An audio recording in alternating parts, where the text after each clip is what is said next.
많이 팔 때 적게 나가게 만드는 게 제일 중요한 거예요. 부가세는 뭐냐면 사장님이랑 상관없어. 상관이 없다고요? 이번 년에 10억을 벌었어. 그러면 46% 킬러내야 돼요. 근데 비용 처리를 못해서 매출이 많이 잡게끔 전산에 기입이 다 돼 있어. 그럼 어떻게 되겠어? 그러니까 돈을 함부로 쓰지 마세요. 그럼 돈은 돈대로 내가 다 쓰고 세금은 세금대로 다 맞는 거야. 다 카드로 계산하세요. 한 달에 뭐 한 3-4시간만 하면 세금 진짜 아낄 수 있어요. 이건 진짜 실무예요. 이 실무. 세금도 나라에 내는 비용이에요. 그러면 비용은 뭐고? 떨어뜨릴 수 있다는 거지. 그러니까 장사하다 보면 비용이 뭐가 나가는지도 몰라. 그럼 어떻게 이걸 조정하겠니? 이것도 모르는데 어떻게 장사를 해? 대표님 안녕하세요. 안녕하세요. 네, 오늘 이번에 자영업 할 때 세금 관련해가지고 어떤 부분을 조금 신경 쓰면서 자영업을 해야 될지 설명해 주시면 좋을 것 같아요. 일단 이거 모르는 사람들 진짜 많아요. 뭐냐면 내가 음식만 팔라고 하지 네. 음식점에서 비용이 어떻게 나가느냐, 뭐 식자재 가격도 있고 공과금도 있고 여러 개가 있잖아요. 네. 그 비용을 음식점은 얼마나 더 아껴 쓰느냐, 관리를 잘하느냐에 따라서 수익이 달라지고 그렇게 되거든요. 네. 그래서 전체적인 어떤 비용들이 있느냐를 먼저 조금 할 거고, 두 번째로는 그 비용 중에 하나, 세금에 대해서 어떻게 1년 주기로 세금이 측정되느냐를 다룰 겁니다. 그래서 자, 일단은 자영업에 대한 비용, 그러면은 1, 월, 년. 자, 1비용 보면 공과금, 보험료까지예요. 이게 운영을 할 때 네. 나가는 비용이 엄청 많아요. 고정적으로 나가는 비용이 공과금, 그러니까 숨만 쉬어도 나가는 돈, 매출에 상관없이 포스 비용, 보안 비용, 월세, 이자, 공과금 안에 이제 전기세 이런 게 나오겠죠. 그 장사 안 하면 전기세나 수도세 안 나오는 게 아닙니다. 가스비 나와요. 특히 전기세는 냉장고를 돌려야 되기 때문에 나와요. 이 세모를 친 것들은 숨만 쉬어도 나가는 비용이기 때문에 이익률을 계산할 때 영업시간이 많으면 많을수록 이 들어가는 비용이 퍼센티지가 낮아져요. 영업시간이 길면 길수록 고정 비용이잖아요. 영업시간이 짧을수록 이 비용들은 높아지는 거라. 그리고 변동비, 많이 팔면 많이 나가는 것들, 식자재비, 인건비, 배달 수수료, 그 다음에 기타 잡비, 카드 수수료, 광고비는 별도예요. 네. 보통 많이 나가겠지만 별도로 잡아놓게요. 세금, 보험료라는 거 보면 4대 보험료 같은 겁니다. 그래서 별표는 많이 팔면 많이 나가니까 많이 팔 때 적게 나가게 만드는 게 제일 중요한 거예요. 성질이. 세모 친 거는 일수를 늘리는 게 이득이고, 네. 별표 친 거는 쓰지만 적게 나가게 만드는 게 이득이에요. 그래서 이렇게 정해야 됩니다. 성질이 다릅니다. 그리고 요거는 달라요. 광고 비용이요? 많이 쓰지만 효과가 더 좋게 만들어야 돼. 이것들은 그냥 적게 쓰면 좋아. 요거는 돈은 쓰되 효과가 더 많이 나가게끔 핸들링을 해야 된단 말이야. 요 비용은. 적은 돈으로 효율이 높게끔. 그렇지. 근데 많이 쓸수록 많이 노출되잖아. 네. 근데 더 많이 노출되게 2배, 3배가 되게 만들어야 된단 말이야. 그러니까 비용을 줄이려고 광고 비용을 줄여서는 안 되지만 쓰되 네. 더 효과가 많게끔 만드는 게 생각을 해야 된다고. 별표는 무조건 적게 나가게끔. 그러니까 이것도 고민을 해야 돼. 1억을 써도 2천만 원보다 더 낮게 생각을 해야 된다는 거지. 내가 지금 이걸 정리한 거야. 생각을 어떻게 하시라는 거야. 세모 친 것들은 고정해, 고정. 변동되는 게 아니에요. 그냥 일수를 늘리는 수밖에 없어. 시간이랑 영업 시간을. 별표 친 것들은 많이 팔면 많이 팔수록 많이 비용이 발생하는 거기 때문에 적게 나가게끔 하면서 많이 팔려고 노력해야 되는 것들이에요. 네모는 많이 쓰려고 하되 매출을 비교하시고 그리고 효과를 더 좋게 만들려고 해야 돼요. 그러니까 광고를 그냥 쓰는 게 아니고 써서 더 좋게 만들려고 해야 된다고. 그래서 요게 제일 중요합니다. 그 중에 세금, 보험료에 대해서 제가 좀 설명을 드리면, 요것들 세금, 나라에서 부과하는 것들 월로 들어가면 보통 1월, 그 다음에 7월, 6월. 개인 사업자들은 보통 요 1월, 6월, 7월만 세금할 때 생각하시면 됩니다. 여기서 1월과 7월은 부가세라는 거예요. 부가세. 부가세는 조정하기 힘들어요. 부가세라고만 알지 부가세의 성질을 몰라. 부가세는 뭐냐면 사장님이랑 상관없어. 상관이 없다고요?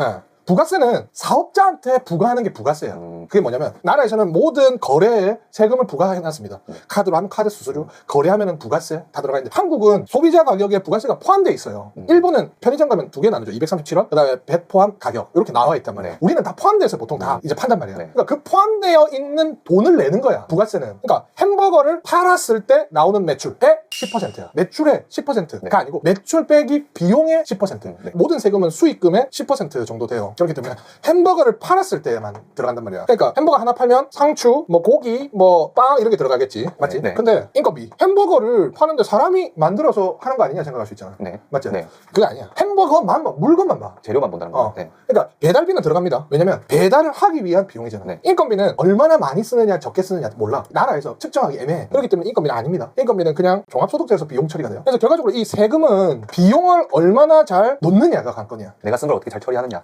어차피 매출이 일어나니까 네. 세금이 나오잖아. 네. 그러면 매출은 어차피 올라가겠지. 많이 팔면 팔수록 좋으니까. 네. 그럼 비용을 잘 관리해야 돼. 세금 계산서를 다 집어넣어야 돼. 국세청에 카드를 등록해가지고 계속 그 카드로만 써야 돼. 그래야 이 비용을 잘 정리해 주는데, 이것도 세무사무소마다 다 다릅니다. 세무사무소에 한다고 해서 다 잘하는 거 아닙니다. 세무사무소도 잘하는 애들이 있어요. 비용을 많이 잡아주는 애들. 그런 애들한테 해야 됩니다. 그래서 부가세는 간단하게 말하면 햄버거를 만드는 비용인데 매출 빼기 비용의 10%를 때린다고. 그래서 햄버거를 만드는 거잖아. 비용을 억지로 줄이기 힘들어. 그렇기 때문에 비용을 다 집어넣고 하나도 빠짐없이 다 집어넣는 게 이득이야. 그거밖에 없어. 아니면 내가 뭐 마트에서 따로 한 거를 집어넣어달라 하거나. 그러니까 음식점이면 음식만 넣을 수 있어. 네. 주방기구를 샀다. 넣으면 될까 안 될까? 안 되겠네. 요게야. 네. 요 비용이야. 부가세는 이 지금 햄버거를 팔았을 때 나오는 순수익금이잖아요. 그러니까 이거야. 부가세가 적게 나와야 종합소득세도 적게 나와. 이 안에 포함돼 있어. 근데 이 종합소득세는 뭐냐면 사장님한테, 사업자의 명의자한테 내는 거예요. 근데 인건비도 쓰고 내가 뭐 밥 먹으러도 가고 식비도 있고 있잖아. 그런 것들은 부가세는 안 들어가는 거야. 식비, 복리후생비. 그래서 부가세는 햄버거를 팔았을 때 나오는 식자재들을 매출에 빼서 순수익을 매겨서 나오는 10%. 이게 부가세고, 종합소득세는 매출은 똑같을 거 아니야. 부가세에서 매출 빼기 비용과 네. 종합소득세 매출 빼기 비용이 있잖아. 네. 근데 이거는 햄버거만 집어넣는다고, 부가세는. 네네네. 이거는 내가 머리 자른 비용도 다 집어넣을 수 있다고. 웬만하면 사업자를 보는 비용이야. 사람을 보는 거야. 사람을 보는 거야. 그러니까 여기서는 요율이 다르지. 뭐 10%대부터 46%까지. 그럼 이제 수익이 어느 레벨에 들어가느냐에 따라서 달라. 예를 들어서 이건 뭐 순수익이 1000에서 1500만 원이면 20%다. 뭐 1500에서 2000만 원까지는 25%다. 그럼 내가 1800만 원 매출을 해. 그럼 이게 내 세금은 25%야? 뭐냐면 1500만 원까지 20%를 적용을 하고 나머지 300만 원은 25%를 적용을 하는 거야. 네. 이렇게 들어가는 거지. 그러니까 종합소득세는 순소득이 결과적으로 작을수록 세금이 적게 나가. 순이익이. 네. 그러니까 요거는 자기가 개인적으로 쓴 모든 비용을 다 넣어줘야 돼요. 머리 자르는 것부터. 그러니까 현금 거래를 웬만하면 하면 안 돼. 현금 거래를 하더라도 현금 영수증 다 끊어야 돼. 다. 그래서 어떻게 받아들이냐면 장사를 하시면 내가 10,000원 주고 사. 카드로 안 사. 내가 현금 영수증을 안 끊잖아. 아, 1000원 손해다. 그러니까 11,000원에 사는 거야. 그렇게 생각하고 이제 써야 돼, 돈을. 자영업은. 근데 이 종합소득세는 조정이 좀 가능합니다. 왜냐면은 많은 비용에 대한 이 스콥이 여기는 요렇게였다면 종합소득세는 비용을 인정해주는 스콥이 요 정도까지예요. 그래서 세무사무소에서 조정하기가 좋습니다. 그리고 요 비용에는 예를 들어서 모르시는 것들이 있어요. 뭐냐면 부조금, 축의금, 뭐 그런 것들. 청첩장을 하면 20만 원까지인가 돼. 그리고 뭐 자동차 그 감가상각비, 자가용을 샀으면 그 비용. 그다음 렌트카를 샀으면 렌트카의 비용을 넣어줘. 여기 뭐 안 넣어주는데. 네. 그러니까 내가 돈을 이번 년에 10억을 벌었어. 그러면 46% 빼야 돼. 그럼 내가 5억 4천만 번 거야. 그렇죠. 1년에. 네네네. 이렇게 들어가야 돼. 내 돈이 1년에 이번 년에 10억을 벌었어. 그러면 46% 길러내야 돼요. 그러니까 돈을 함부로 쓰지 마세요. 돈을 모아두세요. 왜냐면 이번 년에 장사 처음 하시는 분들이 첫 해에 돈을 많이 벌었다고 많이 써. 외제차 이런 거 사. 근데 나중에 세금이 그 다음 년 6월, 7월에 들어오잖아. 네네. 그럼 낼 돈 없어. 그래서 망해버립니다. 근데 여기에서 또 추가된 세금이 거의 세금과 거의 비슷한 성향인데 이 4대 보험료는 정말 이 조심해야 되는 비용이에요. 왜냐? 이것들은 한 번씩 쓰지. 1년에 2회, 1년에 1회지. 네. 매달 부과야, 매달 부과. 그러니까 4대 보험료는 뭐냐면 인간들한테 수취하는 돈이야. 근로를 하잖아. 그러면 4대 보험료를 나라에서 해주는 것도 많지만 이 돈이 비용적으로 봤을 때 계속 나갑니다. 사장님은 2대 항목만 들어가고 나머지 정규직으로 고용을 한 사람들은 4대 보험이 들어가는데 여기서 직원들한테 뭐 월급이 200만 원이다. 그러면은 30만 원이 4대 보험으로 빼고 돈을 지급한단 말이야. 사장님들이 사람들한테. 네. 근데 이 빼고 지급을 해서 원천 징수라는 제도가 있어. 대한민국은. 네가 사업 주면 네가 직원들이 다 있으니까 네가 직원들한테 돈을 다 미리 빼고 네한테만 4대 보험료를 다 부과할게. 그게 원천 징수야. 그렇기 때문에 이거 요율 잘못해가지고 잘못 빼버리면 사장님이 돈 더 많이 받습니다. 그러니까 원천 징수 잘못 직원들한테 계산해서 주면 나라에서 더 부과한단 말이지. 그렇기 때문에 이 원천 징수를 하게 되는데 이 30만 원 중에 30만 원이 다 나가는 게 아니에요. 나라에서 네가 사람을 뽑았기 때문에 네가 보험료를 직원한테 부담을 해라. 그래서 4대 보험료 중에 두 가지 항목은 사장이 50%를 내고 반반이네. 직원이 50%를 내는 거예요. 그러니까 직장 다니시는 분들은 오해하는 게 있어요. 30만 원 저 회사에서 다 떼가네. 사회초년생들은 그렇게 생각할 수 있어. 근데 30만 원보다 더 낸다. 더 많이 부과해서 나라에서 내야 된다. 4대 보험료가 이제 청구가 들어갑니다. 그래서 뭐 소득세 이런 게 다 빠져요. 그래서 4대 보험료는 직원들은 250만 원 월급 측정하면 정해져 있어. 4대 보험이. 왜냐? 4대 보험은 수익으로 빼는 거야. 월급이 300만 원이면 딱딱딱딱 월급을 계산하고 탁탁 돼. 그러니까 매달 어차피 직원의 월급은 동일하잖아. 네. 바뀌는 거 없이. 그렇죠. 네. 사장의 월급은 그때그때 좀 다르지. 네. 그러니까 그때그때 다른 거야. 근데 얘네들도 어느 정도 그거를 잡겠지. 기준을. 그러니까 수익이 많이 잡히면 4대 보험료도 많이 나온다. 근데 제일 중요한 건 이거야. 내가 돈은 실질적으로 많이 썼어. 네. 근데 비용 처리를 못해서 매출이 많이 잡게끔 전산에 기입이 다 돼 있어. 네. 그럼 어떻게 되겠어? 그럼 이제 나중에 세금 폭탄 맞겠죠? 그럼 돈은 돈대로 내가 다 쓰고 세금은 세금대로 다 맞는 거야. 왜냐? 나라에서는 전산에 적혀져 있는 증빙되어 있는 것만 인정하고 나머지는 인정 안 한다. 나중에 하려면 또 돈을 받아요. 나라에서. 나라도 기업이야. 그렇기 때문에 비용 처리를 제대로 해야 돼요. 그래서 부가세 성질, 종합소득세의 성질, 4대 보험의 성질을 정확하게 파악하고 나의 이 비용들을 어떻게 환산해서 여기다가 빼곡하게 집어넣을지를 생각을 해야 됩니다. 그래서 내가 이걸 설명을 한 거예요. 왜냐면 이 비용들이 결과적으로 이거니까요. 그죠? 네. 이게 비용이 많아지면 이건 당연히 많아져. 이게 비용이 많아지면 당연히 수익이 높다는 거잖아. 네. 이게 많아져. 그래서 이걸 줄이고 이것도 줄이고 이것도 줄여나가야 돼. 이 개념이 서야 비용을 잘 넣는다니까.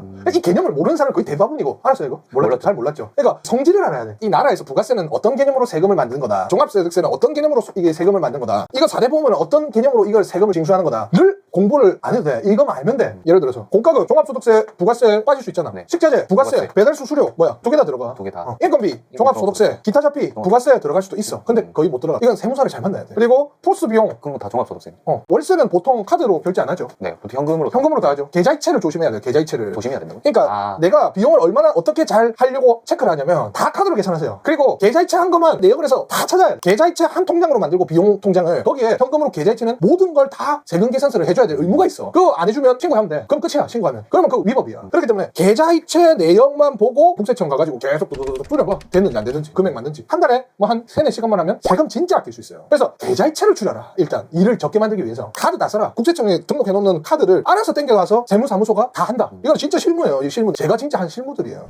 종합소득세의 관건은 인건비다. 인건비를 어떻게 잘 녹이느냐. 맞잖아. 부가세는 어차피 식자재들을 잘 써야 되는 거고, 종합소득세는 음식점에서 뭐 제일 많이 나가는 게 기타 비용 빼고는 인건비야. 인건비가 제일 커. 그러니까 인건비도 잘 신고를 해야 됩니다. 신고가 돼 있는지, 사대보험이 어떻게 등록돼 있는지. 이거를 잘 해놓으면 비용을 아껴서 사대보험료를 낮게 매달 나가니까 수익이 늘어납니다. 그러니까 세금도 이 전체 과정을 비용이라고 봐요. 세금도 나라에 내는 비용이에요. 그러면 비용은 뭐고? 떨어뜨릴 수 있다는 거지. 그러면 세금도 떨어뜨리려고 해야지. 왜냐면 나라에서는 알아서 세금을 줄여서 적용시켜서 해주지 않습니다. 나라도 돈을 암묵적으로 더 많이 걷고 싶어 해요. 그렇기 때문에 이건 찾아서 증빙해야 되는 제도란 말이야. 세금이나 이런 거. 그리고 정책 자금이나. 그래서 이것도 하나의 비용의 부분이고 엄청 중요한 부분입니다. 이게 매출이 어느 정도 순이익이 나면 이거 이제 건드려. 이거 뒤로 다 돈이 다 나간단 말이야. 그래서 핵심을 요약하자면 이 전체적인 비용을 부가세, 종합소득세, 사대보험에 잘 녹여주고, 그 다음에 카드 쓰고, 그 다음에 나머지 계좌이체만 찾아가지고 현금 영수증 돼 있는지 체크해. 그리고 부가세, 종합소득세, 사대보험에서 내가 안 쓴 거를 찾아서 다 메꿔넣어. 근데 그게 처음이에요. 첫 번째. 그 다음에 뭐냐? 종합소득세 감면 혜택 지원이 있단 말이야. 네. 이런 거 세무사무소 돈 11만 원씩 준다 해서 안 해줍니다. 더 줘야 됩니다. 아니죠. 사장님, 종합소득세 10% 감면이라는 제도가 있던데요. 아, 마치 이제 알았는 것처럼. 아, 그거 있어요. 해드릴까요? 이렇게 합니다. 예, 있습니다. 라면, 아, 그거 좀 해주세요. 그러면 걔네들이 해줘요. 그러니까 일이 늘어나잖아요. 네. 그 사람들은. 가만히 몇 살이세요, 사장님? 그 청년 감면 혜택이 되는데 사장님 애들이 안 해줍니다. 자기가 알아야 전화해야 됩니다. 그래서 공부하세요. 요거는 줄일 수가 있어요. 혜택이. 네. 요거는